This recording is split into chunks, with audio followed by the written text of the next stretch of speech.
Shalom, shalom. This video is about the Gospel of John, chapter 19, verse 23 to 27. It's about John's acceptance of Yeshua's request for him to take care of his mother. I read the text. So the Roman soldiers, when they executed or crucified Yeshua, took his outer garments and made 4 parts, a part for each soldier. So 4 soldiers crucified him.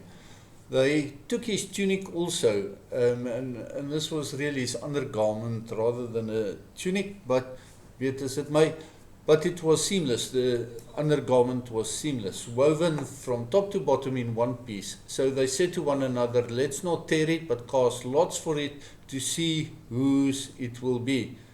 This was so the scriptures would be fulfilled. They divided my garments amongst them, and for my clothing they cast lots. And that's a quote from Psalm 22, verse 18 and 19. So the soldiers did these things.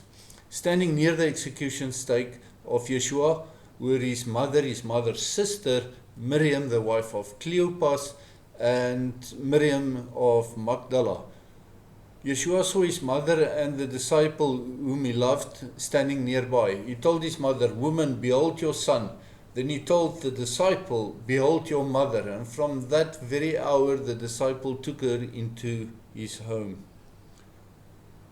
So the 3 crosses were 3 crucified victims of the Roman system, was mirrored by 3 women called Miriam. The name Miriam means bitter sea, from the combination of mar and yam.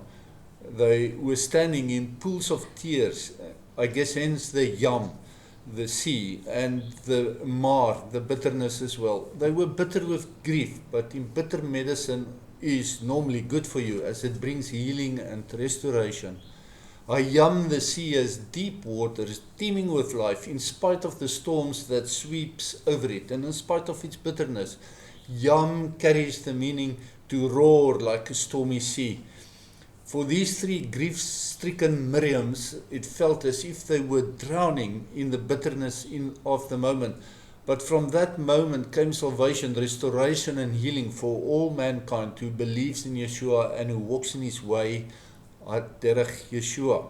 Yeshua's words to his mother Miriam, of course, referred to John in the direct literal Peshat exegesis. And in the context that he spoke as well. But in the Drash exegesis, it also means, "Look upon your crucified son here hanging on the tree where I'm nailed."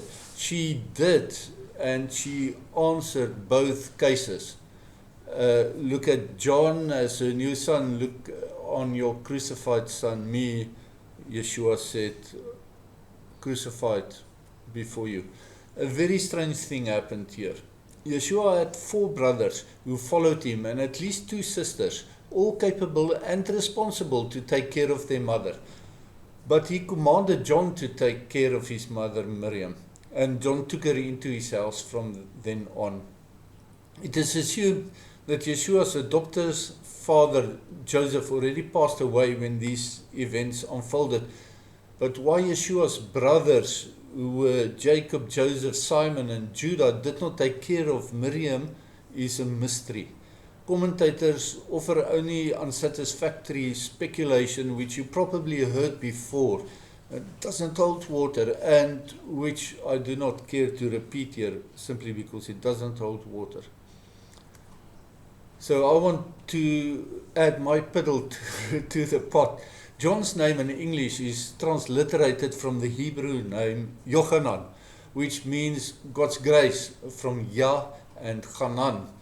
With this, I want to add to the commentary speculation that God's grace was extended over Miriam's bitterness in the moment when old Simon's prophecy at the temple was fulfilled.